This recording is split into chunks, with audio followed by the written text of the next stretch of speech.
कन्नड घाटामध्ये काही दिवसांपूर्वी एक अनोळखी मृतदेह सापडला होता. पोलीस तपासात त्याचा खून झाल्याचं समोर आले. नेमके काय? 29 जून रोजी कन्नडगड चाळीसगाव ग्रामीण पोलीस हद्दीमध्ये एक रोडपासून अंदाजे 200 मीटरवर एक पुरुष मृतदेह सापडले होते. पुरुष मृतदेहाचा अंदाज वय 40 ते 45 होते आणि ही सुरुवातीला अनोळखी मृतदेह होते. आम्ही त्याचे फोटो आजूबाजूच्या जिल्ह्यामध्ये सगळीकडे आम्ही प्रसारित केले होते. मग तिथं धुले ग्रामीण पोलीस स्टेशनमध्ये एक मिसिंग दाखल होते आणि त्याचं ओळख पटलं होतं. त्याचं नाव होतं जगदीश जुलाल ठाकरे.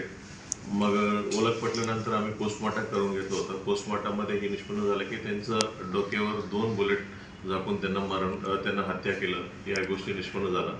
मग पुढील तपासामध्ये त्यांच्याच गावातलं काही माणसांनी पॉलिटिकल रायव्हलरीमध्ये यांचं हत्या केलेलं आहे असे निष्पन्न झाले होते.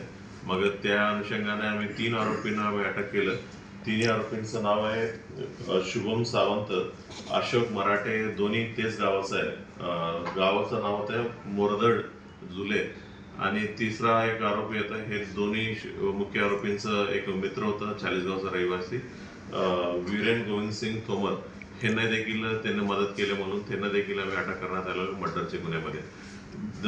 त्यांना त्या गावामधून काहीतरी वाढदिवसाचा साजरा करू, पार्टी करू अशा कारणं सांगून त्यांना कन्नड घाटात आणलं होतं. त्यांना चांगला दारू पाजून त्याच्यानंतर त्यांना फायर करून त्यांना मर्डर करण्यात आलं. हे निष्पन्न झालं.